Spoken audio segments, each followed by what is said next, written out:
Okay, so as a, I guess, trainer, coach, something I deal with a lot is the apprehension and, I guess, negative views towards counting macros and calories as if it is either the best thing in the world or the worst thing in the world, and it is literally the be all and end all, i.e., if you track, then you have to track forever. And I guess if you don't track, then you won't make any progress.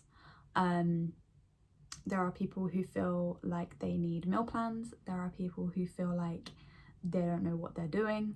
But the general consensus, if you have tried tracking on your own and had a bad experience, or have had a PT who has given you ridiculously low calories and had that kind of bad experience with it, or have just never done it but have had friends who have either rebounded on it or bounced around trying low calorie diets, binging, whatever, it seems to be that the most people think negatively towards counting calories and progress, unless you're an athlete, of course. Question I want to answer today really quickly is, do you need to count your calories and macros to achieve effective weight loss or body fat loss? I'll talk about muscle gain in another video, but this is kind of where I want to start off today, just because I think that is probably one of the number one things I get asked either by new clients or just by people on the outside, people who ask for advice, family, friends, friends of friends, and then also something that other clients, my clients, hear from their friends too, who are maybe concerned about their progress or the method that they're kind of working towards. And yeah, I guess I just wanted to kind of talk about it a little bit. The answer, do you need to track your calories to effectively lose body fat or weight, is no. But it is the most effective long-term solution, which is why I choose to use it in my coaching methodology. I don't think that that being said, I don't think that calorie restriction needs to be introduced at all, but I do think that understanding calories and food in general is just so rewarding, to a point that it should be, I generally believe it should be taught in schools on like curriculum. And I know there are people out there that are going to turn around and say that counting calories and macros, or understanding calories and macros, are is damaging for mental health. It causes eating disorders, it causes anxiety, stress, whatever, and that's something we don't need. However, in today's climate, I believe that, first of all, I feel like there's a difference between counting calories and understanding calories. And second of all, what I was about to say is, in today's society where we are surrounded by higher calorie foods, it's just, I really do believe it is a necessity. Hundreds of years ago, however many years ago, when our parents grew up, I don't know, probably more grandparents, I would say, when these things weren't a problem, most foods were natural and didn't have additives to them.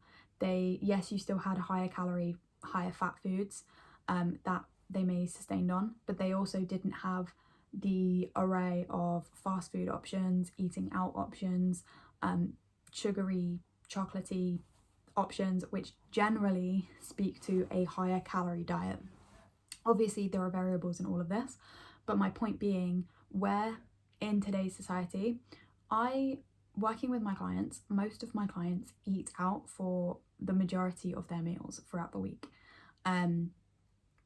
So eating out where food is processed and added stuff, calories tend to be higher. Of course, if you're eating at home, you're going to end up being lower calorie, but there is still more temptation to add higher calories to your food.